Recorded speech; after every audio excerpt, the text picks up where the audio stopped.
বাংলাদেশের পোশাক শ্রমিকদের অধিকার নিয়ে মুখ খুলতে শুরু করেছে আন্তর্জাতিক মানবাধিকার সংস্থা অ্যামনেস্টি ইন্টারন্যাশনাল। আন্তর্জাতিক এই সংস্থাটি বলছে, বাংলাদেশের পোশাক শ্রমিকরা শ্রম অধিকার থেকে বঞ্চিত হচ্ছেন। তারা ন্যায্য ক্ষতিপূরণ ও বিচার পাচ্ছেন না, বরং মালিক পক্ষের ভয় ও নিপীড়নের পরিবেশে থেকে কাজ করতে হচ্ছে তাদের। আন্তর্জাতিক শ্রমিক দিবসে প্রকাশিত এক প্রতিবেদনে এসব দাবি করে সংস্থাটি।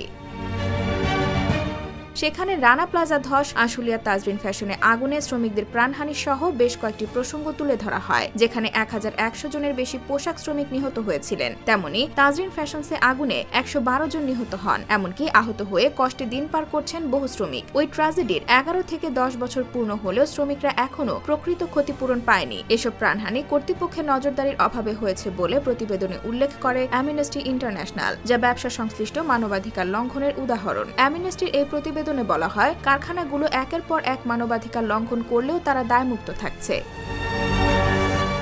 এদিকে পোশাক শ্রমিকরা যখন নিজেদের অধিকার আদায়ে আন্দোলন করে, তখন তাদের দমনপীড়ন করা হয়। প্রতিবেদনে নিপীড়নের মাত্রা বোঝাতে তুলে ধরা হয় 4 জন পোশাক শ্রমিক নিহতের ঘটনা। এছাড়া অ্যামনেস্টির হিসাবে 2023 সালের আন্দোলনের পর থেকে পোশাক শ্রমিকদের বিরুদ্ধে অন্তত 35টি মামলা করা হয়েছে। এতে 161 পোশাক শ্রমিক সহ 35,900 থেকে 44,450 জন অজ্ঞাতনামা ব্যক্তিকে আসামি করা হয়েছে। এর মাঝে 35টি মামলার 25টি এমন সব পোশাক কারখানা করেছে যেগুলো বিশ্বের বড় বড় ফ্যাশন ব্র্যান্ডের জন্য পোশাক তৈরি করে।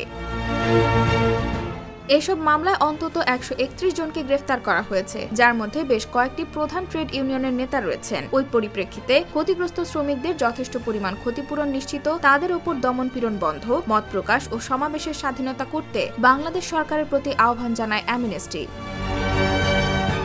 IBTV USA, new York.